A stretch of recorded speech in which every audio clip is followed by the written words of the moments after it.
নমস্কার। কবি ভবানী প্রসাদ মজুমদারের লেখা কবিতা হরিনামে পরিণাম। আমার পাখি আজব পাখি, করবে হরিনাম। দেখে জানবো বাবু মশাই 100 টাকা দাম।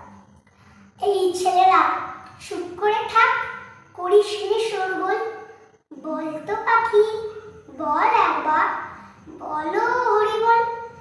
সত্যি পাখি বল হরি বল, বলেই দিল জোরে।